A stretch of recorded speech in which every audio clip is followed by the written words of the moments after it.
Wonderful. Thank you so much for having us. It's wonderful to be here. I'm going to say two things and sit down because Carlos is going to take you into the first part of this. My name is Chloe Coburn. I'm coming here from New York City. I oversee an organization called Just Impact that advises donors on where to give money to end mass incarceration. And as she said, we've been working together for years in a very reciprocal relationship, far beyond donor grantee, really developing and sharing ideas. The ideas, some of which you'll hear about today, and other ideas that Carlos has developed have been the absolute bedrock of the strategies that I've brought into philanthropy, previously working at Open Philanthropy, now at Just Impact. So I think it's really powerful, incredible stuff, and I'm going to come back and talk to you more about it later. But I just am really pleased to be here presenting with you, Carlos, and thank you for having us again. Carlos. Thank you. I'll get two mics. Does this work? Can people hear me? Okay, so I'll tell you just a bit about myself. Let me see if this clicks. Beautiful. That's my little brother, and that's me over there in some park in Peru. I came to the United States when I was 12 years old in the late 90s. I was 12, my brother was 4. We came from Peru. In Latin America, there was a bit of a civil war that happened in my country. Not a bit, but there was a huge conflict that happened in my country. My mother's sisters migrated to Boston, and half of them migrated to Spain. And anybody here is an older sibling? Raise your hand if you're an older sibling. How many of you are older cousins? Just raise your hand if you're still an older cousin. So I'm an older cousin in my family. So when I came here, my an aunt set me down after a year and said, "We need you to help us because we have smaller kids, and you need to kind of lead with us in the family." So this happened to me when I was 13, about 12 to 13-year-olds, and I was really confused about this whole situation, because I was very young, coming into Boston and try to figure all this stuff out. At the same time, this is my grandfather right there, and my grandfather, I come from a half indigenous, mix and also black family in Peru. My grandfather's black from my mom's side. And my grandfather was a taxi driver. A lot of black people in Peru are actually taxi drivers too, because it's something that you kind of are your own boss or something, and you don't have to kind of work at the textiles, which is what my grandfather was dealing with in the 40s and the 50s with a lot of discrimination. But if you're a taxi driver in Latin America or maybe different parts of the global south, you suffer from kidney disease because the roads are like this. So my grandfather had suffered a lot of illnesses, and a year after I came to the U.S., I found my mother crying. And I said, "Mom, what's going on?" And she said, "Your grandfather is sick. He's really, really sick." And I said, "How sick?" She said, "He's going to die." And I said to my mom, "Well, you should go back. We should try to figure out how you can go back home to be with my grandfather." And she said to me, "I can't go back home because if I go, I cannot come back." Right? That's the thing with immigration, with the 10-year bar and all these things. And I remember 3 weeks later, my grandfather passed away, and I will never forget that my mom and her sisters were in the phone through the funeral. And when I was 13 years old, this experience really marked me because I didn't understand what it means to live in a country without documents, with all these other things. All this stuff seemed theoretical, but I understood that one of the major things about being an immigrant, especially without documents in this country, is not able to bury the people that you love. So I was in high school, and I found out a big irony in my life, which is that my parents had come to this country for me to get an education. I'm the oldest cousin, the oldest everything, and I have to go to college. And I found out that I cannot go to college because I don't have papers. So this whole sacrifice, this whole thing, I tell my parents, they don't believe me. They think I just don't want to go to school because I'm lazy. Has anybody experienced this?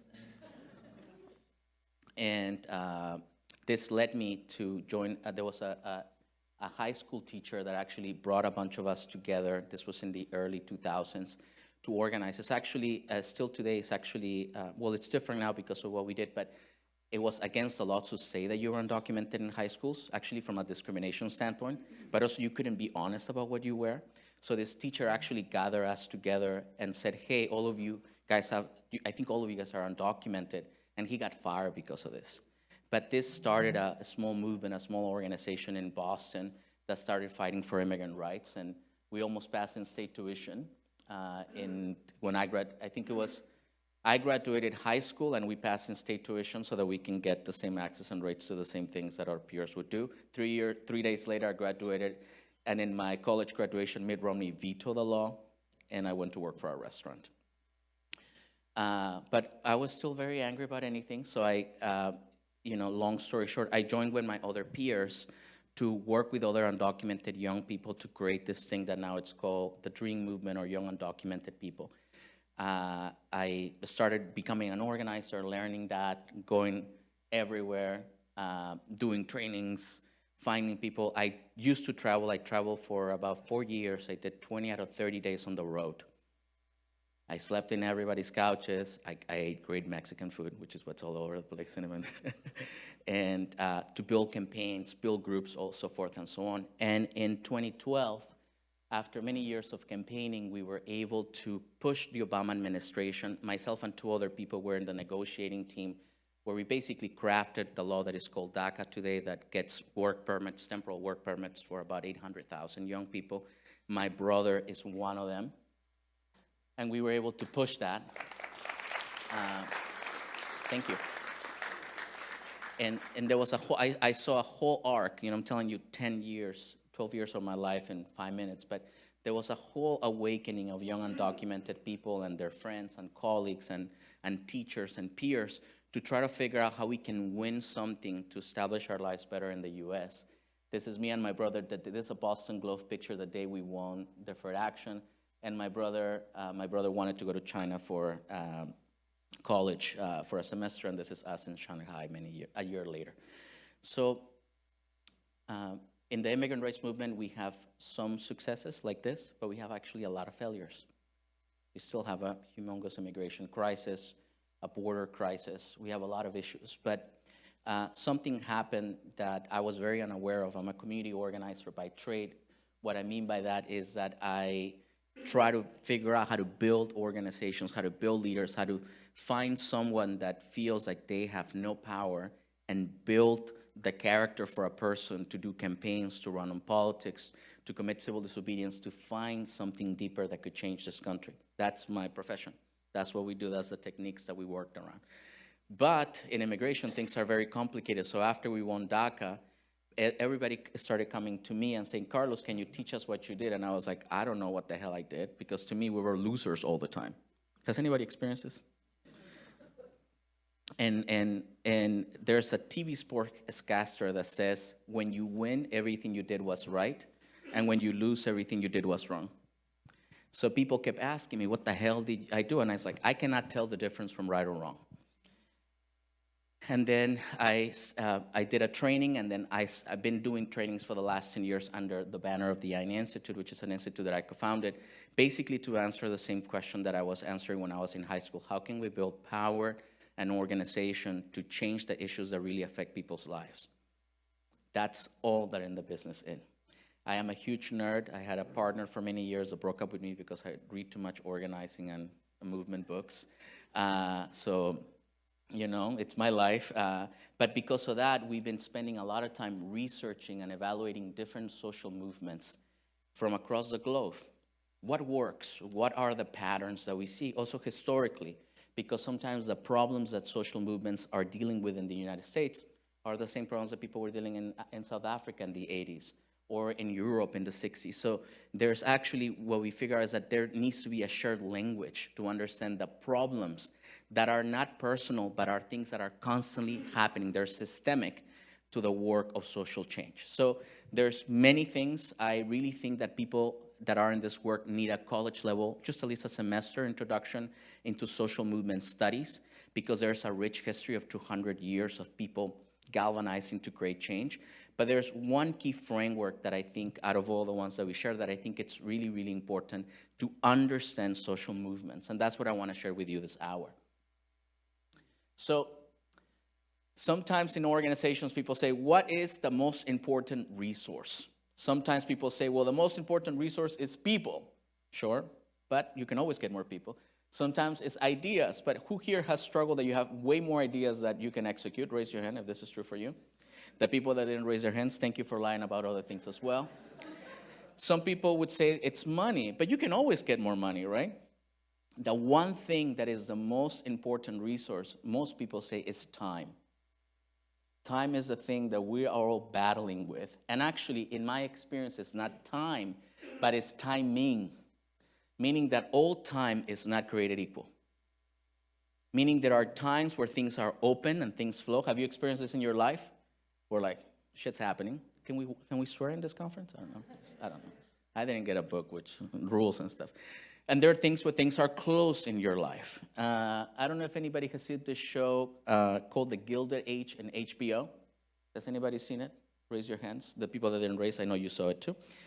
But there's a moment on this show which I thought it was very mindful to express. There's two people that are in love, but their love doesn't work in the show. And they say, and she says to him, bad timing shapes our lives. And I think this is so true. The things that we desire the most and the times where those things don't match with the openings of the time are the times of greatest frustration in our lives. Is this true or not? Are you there? Yes? Lunch was too good. Lunch which people are digesting. In our studies, what we have begun to find out is that movements go through this ebb and flow. So I'm going to go through some slides, don't worry. That movements go through these cycles of social change, this beginning, middle, and ends. And organizations and individuals also go through this form of cyclicality on their leadership, meaning that there are times where things are very exciting, times where things are more mature, and times where things are more slower, less space, more internal looking, okay? So we believe that there's individual leadership, organizations, and issues go through different cycles. But if you notice, the difference is the length of the cycles. Particularly when you're looking at social movements, a cycle in a social movement is about 10 to 15 years of longevity from beginning to end or to a new beginning. Okay? And that's very different from an individual of us having a cycle of leadership. So, and that's what we're looking for. One of the powerful metaphors to understand cycles or seasons, which we think is one of the greatest things to understand timing, because we believe in Ayni that a strategy is doing the right thing at the right time. That's the whole game. I had an aunt that in 2007 bought a house. It's the right thing at the wrong time. She's been fighting the banks for 20 years to keep her house. I've seen people that want to hold elected officials accountable after they're getting elected. The right thing at the wrong time. So timing and strategy has everything to do with timing. And the more that we understand the cycles that we're going through, and the more that we understand the cycles that we have to manage, the more strategic we can be. One powerful matter, and we think society and movements and all these different things go through cycles. I'm not going to get too much into it, but one thing that I think it's important to understand cyclicality before we get to the movements is we have to first understand it in ourselves. We believe that leadership is a resource, as an energy, meaning this capacity to respond. Hey, I'm going to do something for other people. I'm going to figure out something on the world. It's an energy. And we believe that sometimes a metaphor for understand this cyclical pattern is this metaphor of seasons, meaning that there's a time in your leadership where you are excited about the work that you're doing. Has anybody experienced this? It's like the website is like your children. You show your website to your friends. Hey, this is my website, my project. Has anybody experienced this? Just raise your hands. Are you there? So beautiful. Our values, our statements, what we're going to do. Then there's a time of a summer, right, in someone's leadership when you're just go, go, go. You're just running around. Has anybody experienced this? Just constant energy, exertion, activity. Then there's a time where there's a fall. You still have energy, but now you're trying to figure out how to harvest the fruit of your labor. You see, feel internally, maybe sometimes we don't vocalize it, but that something is ending. And then there's a winter time in your leadership, a time when you are now rethinking about what to do next, rethinking about what the last 5-6 years were about. Where do I want to go next? Okay? So we think leadership goes through this seasonality way of this awakening and breaking open, of this externally focused high energy summer, this transition and breakdown and harvesting on the fall or the autumn, and this time to be internally focused and regenerating focus. We believe in Ayni that people's leadership goes through 4 to 6 year cycles, We still don't have empirical data because we don't have still enough people that we have done this we need more people. So hopefully in 20 years, I'll tell you if it's 4 to 6 or 4 to 7 or 3, we'll get those numbers. But what we notice is that there is a cyclical patterns, and we all are unconsciously going through them, okay? But you would say, okay, how long has it been since we've been practicing agriculture in the world? Does anybody know? In the world? For how many years? 12,000 years ago, 10,000 years ago. Agriculture changed everything. And agriculture at the cornerstone is actually an understanding of seasonality. It's understanding when to plant, when not to plant, when to gather, when to save, yes or no? For 10,000 years, actually, we, even from the 12,000, for 10,000 or even more, for 11,000 if you want to say, for most of our time since agriculture, we have actually spent our time in agricultural communities following the agricultural calendar, yes or no? Religion is based on the agricultural calendar of understanding seasons, rituals, rhythms, cycles. But why is it that today in our society, we do not see our leadership, our organizations, and our movements from the perspective of cycles? Sorry, I forgot my clicker. The reason is because we're in a very difficult relationship with our ecosystem, with Mother Earth. We have lost our sense of the natural cycles of Earth, and we have come to believe that there's no limits.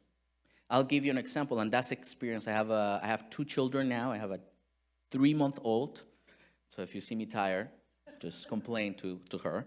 And I have a 2-year-old, so if you see me tired, complain to that. He's running around, I don't know. And my little one, the one that is 2 years old, he loves strawberries, okay? Loves strawberries, eats my dad, we live with my parents and stuff. My dad buys strawberries all the time for him. In his thinking, strawberries are available all the time, yes or no? Because that's his experience. When I was younger in Peru, there was strawberries for only July, August manifestation, because that's the season of strawberries. So you could only eat strawberries then, and you better eat them because they're gone in September or October. So there's the way that we're doing consumerism, the way that we are relating with our environment is creating more and more generations, and also the more secular we are, I'm not saying that's a bad thing, but because we're less connected to the religious calendar, we're less connected to the ebb and flows of ritual and seasonality. And this has created a dynamic that we have seen in our organizations where we have this belief. What is the core belief, the core norm in our society that tells that we shouldn't go through seasons? We call it the eternal summer. It's this belief that we all have that our lives, our organizations, everything we do must be at a summer all the time. Has anybody experienced this? Over and over and over again. But I can tell you the truth. Life is all about limits. Yes or no? I can tell you that I have kids. I'm learning limits the hard way. Everything has limits. So what tends to happen is that we call it a mask of the eternal summer. We with each other say, hey, I am actually great, but internally I'm going through a form of a winter. Internally, I'm not there, but I'm trying to put a happy face. I'm trying to put a face that I can do everything. And what that tends to happen is that we believe when you wear the mask so long, that is a recipe for burnout. Because your leadership, the energy for you to give, to tackle problems in the world, to say, I'm going to figure something that is difficult, that energy for us goes through this ebb and flow, this beginning, middle, and end. And if you don't respect the season that you're in, you're just going to hurt yourself. Hurt the soil of your own leadership, if we put it in the metaphor. Because then it's harder to then have another cycle because your soil is so depleted from over-farming. Because you keep cultivating and you don't let the soil rest of your own leadership. Because of this, when we do tons of training, so training institutes are like therapy centers sometimes, get all kinds of issues. Okay, people reveal all kinds of secrets to us, which is amazing. We see this phenomenon called winter phobia. We have sometimes people in leadership that are unable to actually take a break, are unable to go within and are scared to go within, to go through winters, to figure out what kind of leader have I been, what kind of leader do I need to be to create change.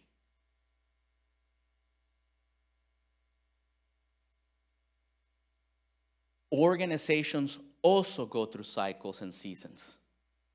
Organizations go through a time, as I said, where they're young, launching the organizations. I'm excited, we're doing something beautiful. Then it's a lot of work. Then the organization figures out a fall, a time of harvesting. What did we achieve? What didn't we achieve? And then it goes into a time of more internality or winter. Yes or no? Sometimes in the winters, people say, well, let's do strategic planning. Let's think about where we want to go long term. Let's rethink about some things, okay? Now, I'm telling you cycles in the way that is ideal, like, oh, we start, we go, we relax. But in reality, individuals have, we call it accidental winters. You either get sick or something happens in your life that you haven't been paying attention to because you've been so much externally focused. Then suddenly you have an accidental winter and you have to kind of get out and leave quickly. Has anybody experienced or seen someone else do that? Organizations also go through that. The pandemic generated a lot of organizational winters because it prevented people to doing external work. Okay? One of the things that we believe is a difficult thing is what happens when you as in your leadership are in one season and your organization is in a completely different one. The org is in a summer and you are in a winter. That is a very difficult recipe for someone to handle. I believe most people transition jobs in winters. And most people hire people in winters pretending that they're in a summer, and they realize they're still in winters. Has anybody experienced that recently? You hire someone that they left the job for. What did they leave the job? It's because usually organizations are very unattuned about the cycles of leaderships of people. So they see a winter and they see burnout, when actually winters are the greatest times because are the times where you can really work on your leadership. You cannot work on it in any other season, only on the winter. And we believe that the quality of your winters are the quality of your summers. It's just the more that you regenerate, the more that you really think about your strategy, the better you will be in the next cycle. It's the process of life. Okay.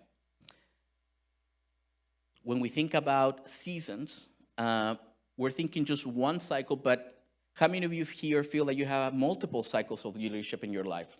3, 4, 5 cycles, multiple. If you do a mapping of this, you can say, I was a different leader 10 years ago. Yes or no? I was thinking about leadership, my life, my service in a different way, and now I'm thinking about it in a completely other way. So we can do a mapping of the different seasons that we're in. But the question that I want to ask you right now, which is for you personally in your leadership right now, is what season are you in right now? Are you in a time of spring, of excitement for new projects, of high energy? Are you in a time of summer where you're just going? Are you a time of fall where you still have energy, but you're trying to figure out the fruits of your labor? You see a transition coming. Or are you in a time of a winter, of a time of a reevaluation, a time of regeneration? Just to do a gut, just from where we're at right now, you need to spend more time doing this. How many of you feel like you are at a spring? Just raise your hand if you feel that's where you're at a spring. It's okay, we're a supportive community here. How many of you feel like you're in a summer? Summer. Go. A few people. Usually that's what happens in the room. The summer people are outside partying. Fall. How many of you feel like you're in a fall? You can see the change in your cycle. How many of you feel like you're in a winter? Beautiful, the winter crowd. We all go through different seasons and cycles. What is the hope that we want with our institute? We're going to talk about movements in a second, but we have to go from individual organizational movement. What is the hope? We have a humongous humanitarian and ecological crisis that we're facing. Yes or no?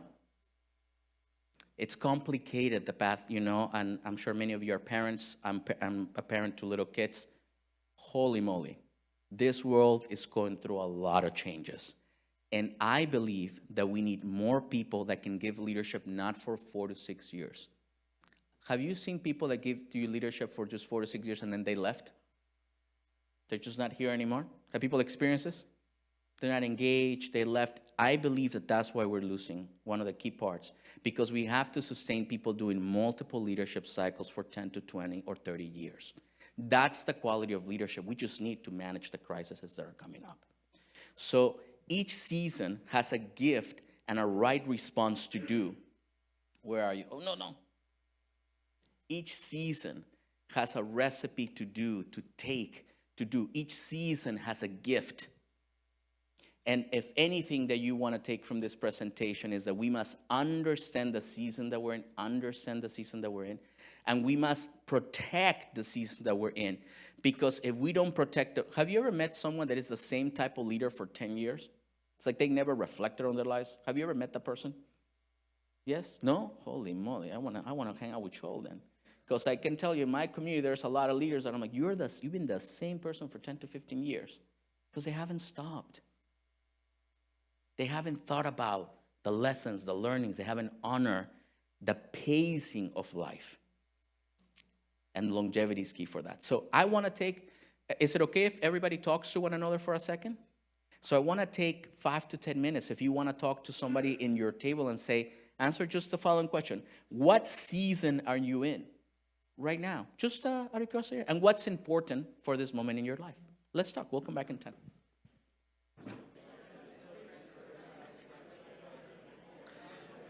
Beautiful, everybody. We're going to come back. We are going to come back.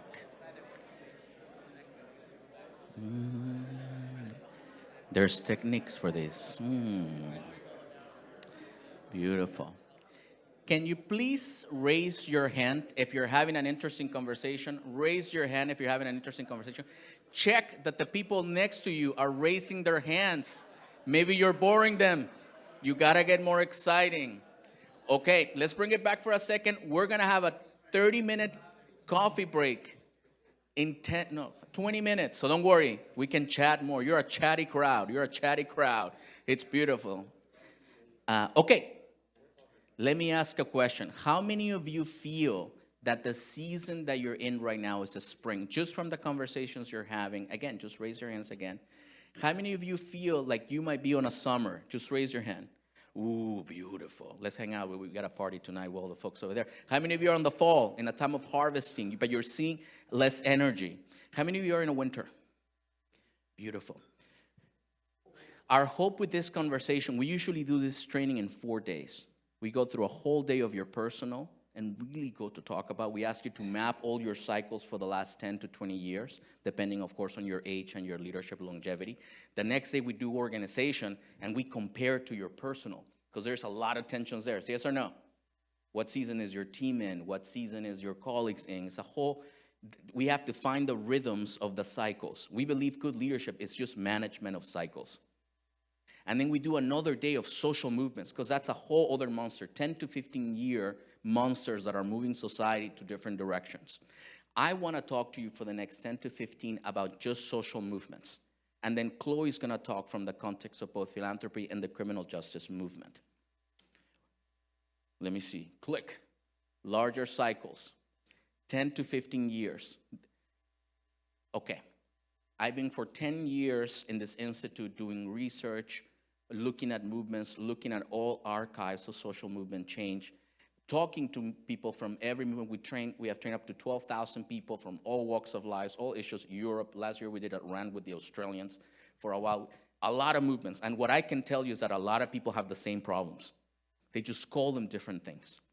And we've been mapping these cycles of movements. And we said 10 to 15 years is what we have from our data. And don't you love it when somebody writes something that tells you that you're right? I love it even when I'm wrong. Daniel Gillian wrote this book called Allow Minority, where he basically tracks the issue cycles that are happening in the United States, and when they get stronger, again, they get weaker, and we see this similar pattern of 10 to 15 years. A lot of the reasons why it's such a discrepancy between 10 to 15 is because movement winters are poorly documented. Because no one documents feminist reading groups. Nobody documents undocumented people talking at the beginning. It's conversations that are happening on the private realm because they're not holding the public realm. And because of that, there's not a lot of data for those. But we believe that broad cycles either empower you or inhibit minor ones. What I mean is that your organizational cycle, your movement cycle, and even the cycle of where society is at allows you to do certain things or not. the pandemic became a reset for a lot of people, yes or no? It don't matter if you want to do summer, you got to be home now. So meaning the larger cycles also dictate how you relate.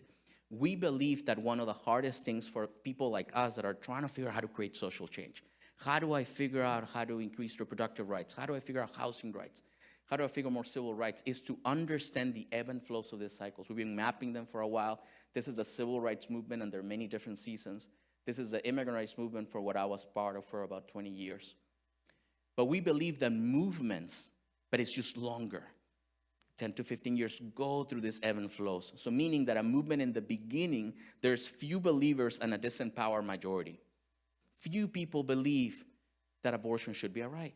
Few people believe that interracial marriage should be a right, or that should be the norm in society.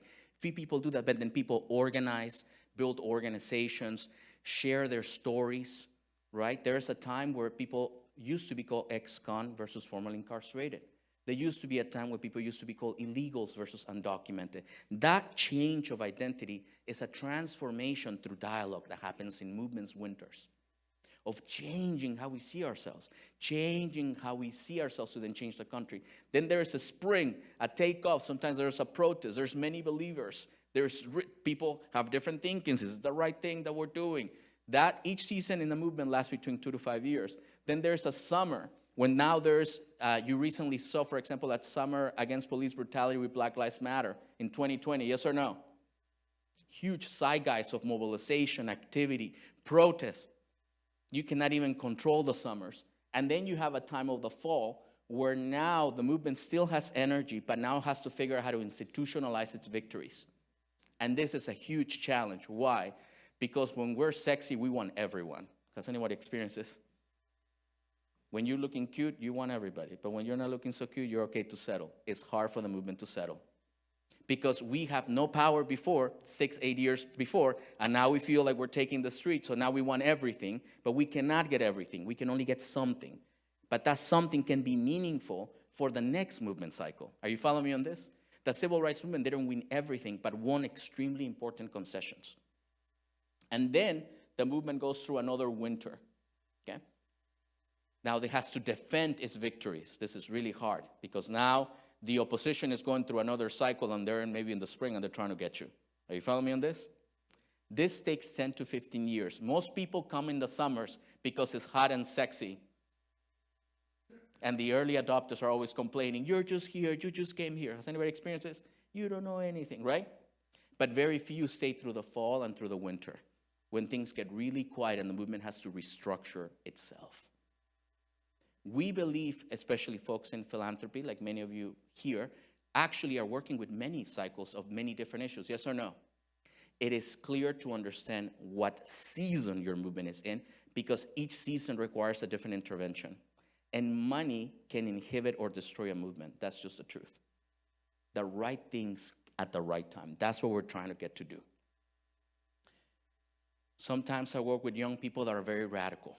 And I've been that myself. I want everything, the end of everything, the beginning of everything. Have you heard this before? I have kids, so now I don't believe that anymore. I just believe in the day-to-day.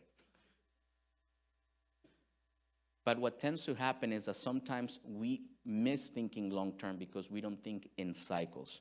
Reverend James Lawson was a powerful leader in the civil rights movement. And one time, I think he's about to be 90 now. In his 80s, we were in a training with him. And somebody said, James Lawson, Reverend James Lawson, why haven't we ended, capitalism? Why haven't we ended white supremacy, so forth? We need it by tomorrow, now, at 6 p.m. And Reverend Lawson said to him, he said, it seems to me, young man, that you're trying to eat the apple by putting the whole apple in your mouth. And to me, that is what every generation has to do. We have to take a bite at the apple and take the right bite that gets the best condition for the second and the third cycle. So I do believe that radical changes are possible in 30 to 45 years. If we plan correctly, if we pass the baton, if we do good cycles with the next conditions. Conclusion, and that's it. And I'll go back to Boston, take care of my kids. Malcolm X said, the future belongs to those who prepare for it today. We believe that pacing and understanding the nature of cycles is extremely important, and I'll tell you the reason why. I've been a fighter for American rights for all my life since I was here, since I was 12 years old. And it pains me that we're losing so much right now. It pains me. I've been through almost 2 of these cycles in my movement. I can tell you there's very few people that I know that have been through that. And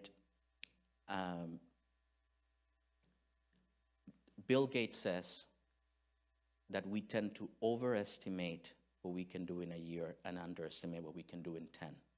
Meaning that it's every year's New Year's and we're gonna, get healthier, read all the books or whatever, and then the next year we don't do everything. We tend to overestimate what we actually don't understand what 10 years can actually do.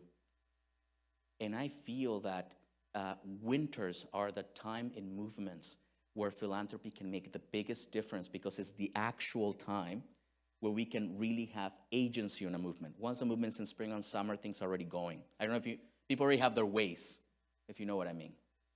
Winters are the most powerful avenue for us to create social change. But for that, we have to cleanse ourselves from this belief of the eternal summer and this belief that winters are bad. Who the hell said winters are bad? For some people, they're bad. They're suffering. From some people, they're skiing. From some, I'm from Boston. I'm not, I don't come from a cold place, but people wear shorts in the winter. I mean, some people are thriving in the winter. It don't matter the season that they're in. And movements have a big issue claiming their season because the media claims your season. Yes or no? A few people claim your season. You have to claim the season that not to say you're in a summer when you're not, but I'm saying if you're in a particular season, claim it, use it, leverage, have agency, because we don't have a lot of time. And the investments that are going to be made, whether it's by activists, funders, people on the ground today, what we do this and next year is going to impact the next 7 years. That is just the truth. We cannot get whatever to happen in 7 years in 7 years. That happens now. So I'll stop there and see if there is any questions or comments before we get you to have coffee and a multitude of snacks and desserts. Yes. Thank you.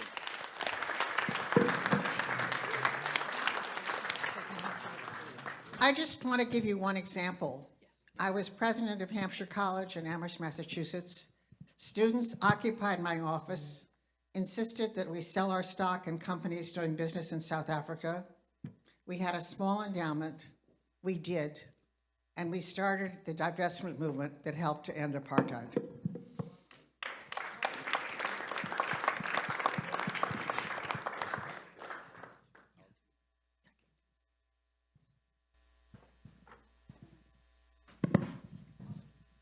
I'm really interested, Carlos, in the last thing you said.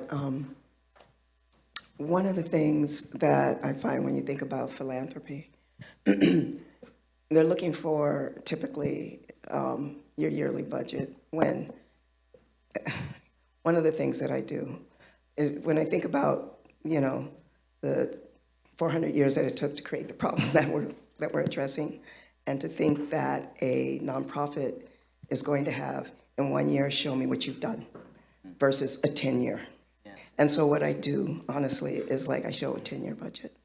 And I say, join me on this trajectory, because that desire to want something immediately, it forces folks to fall into a false frame of timing. And so it needs to be a collaboration between those who are doing the work, those who are funding the work, to say, what is the timing that's real? Thank you. I wonder, Carlos, if you could just say a little bit more deeply what you mean by the quality of your winter is the quality of your summer. So what happens personally is that, so one metric that we have seen over the time to explain to other fellow people that work in the community is actually we look at the retention rates of first responders. Or how long does a first responder, so someone that is in an emergency, whether it's in an ambulance or dealing with overdose folks, how long do they last in the job? And that's actually part of how we came out to the 4 to 6 year number too, because we see a similar response. People that are dealing with people in deportations, people that are dealing with people that are losing their houses, people that have to drive someone to another state to get an abortion. All these issues, once you do it a while, they get really tiring. in those extreme cases. So what I mean by that is that there are some people that keep doing that for 10 years, but emotionally and physically, they're very weak. They're one call away from not feeling that great. Have you experienced this? So what I mean by that is that if you actually take a pause and say, look, I'm 37 now. I can tell you there were years, and I got sick for a while too. So all this comes not from I did it right. It's come from all failure. It's that we tend to sacrifice when we're younger our bodies, but later it's harder to do. Yes or no? So what I mean about that is that actually you think social change is going to happen in a year right now, and sometimes change does happen quickly. So I don't want to discard that there are times where the openings happen, but sometimes people don't even think that pacing themselves or taking a few weeks off or not joining this thing or not having fear of missing out or whatever is the things that people confront, that actually regenerating yourself gets you to be a better leader. Because you can keep doing cycles, but you're just a poor leader. You just double down in the only things that you know how to do. Are you following me in this? So that's personal. Organizational too. There are so many organizations that are doing the same exact thing over and over again. Yes or no? They don't stop. They have one leader that never stops and a staff that they keep recycling over 5 to 6 years. Have you seen that? Everybody changes 5 to 6 years, new persons. 5, 6. It's just the thing doesn't change. It needs to slow down for a year. And people say a year is a lot. A year is nothing. A year is absolutely nothing for thinking, reflecting, regenerating. Because of what you're going to do in the next 4 or 5. Same things in a movement. Right now, many movements are on winters right now. This is great. We need to find those leaders, support them for a few years, and a spring will come, because that's what the research and the history tells us. If you cultivate the people, they will eventually come back and be great and be like, we can dream again, we can do better. It's harder when people are not rested and not reflected and don't have the space to stop. We need the space to stop. So that's what I mean by that. Yes. I'm really grateful for you sharing these insights. How, on that slide where you talk about pain coming from a disconnect between organizational seasons and individual seasons, how have you found coordination between those two wheels effective? The way that we do it in my organizations and the organizations that we train is that every quarter we ask people, what season are you in? And we get them to go through the training so that everyone knows at least the season that you're in. Most organizations are not aware of cycles, so we train people just to be like, how do you deal with your manager or the person in the org when they have no think about, how do you have language without saying seasons or whatever this lingo, so that they understand that you're going to be productive in the future. So there's a question of negotiating with your employer or your org for your cycles. In organizations that understand seasons and cycles, we identify what are the tasks and the roles that are based on either summer or winter, meaning what's more internal and what's more external. So when you are, let's say, going to a winter, we ask you, hey, it seems like you are reacting too much, like a little problem becomes a big problem. Have people experienced this? That's a sign of winters. You're just stressed. You cannot look outside, you need to look within. So we say, hey, would you want to have a role in the organization that is less external focus? You can research, you can take care of some logistics, you can do some planning, but let's switch. So we do a lot of the switching of the roles, because we found out in the migrant movement that we had these people that are deportation defense. They're constantly getting the phones of people that are in deportation. Those people don't last more than 3 to 4 years on the gig. But every time they will create this narrative that I burn out, these people are really important, I just don't have the energy, they cry, and they leave. They never get a chance to have another role in the organization and even teach what they learned to 3 to 4 years. So that's how we try to manage seasons within organizations. Yes. I just have a comment, and that obviously everybody knows the South African story, and it's so true is what we do now determine the future. So way back in the 80s, when we were on the streets, Mandela is freedom, and we were singing all those songs. When we did at the time, we also amongst ourselves, as we know, it's never going to happen in our lifetime. That was then. Because we then knew we were up in a very hostile and a very criminal, hard regime with the army and all of that. We never thought we were going to be in our lifetime. So it is very true, is what we do now, it determines the future. And it happened. I mean, if you look at, there's my son Robert. They were little boys, but we were activists. And the proof is that if we just pursue that road of what we do now will determine the future. And I think that South Africa is probably a good example of that. Thank you.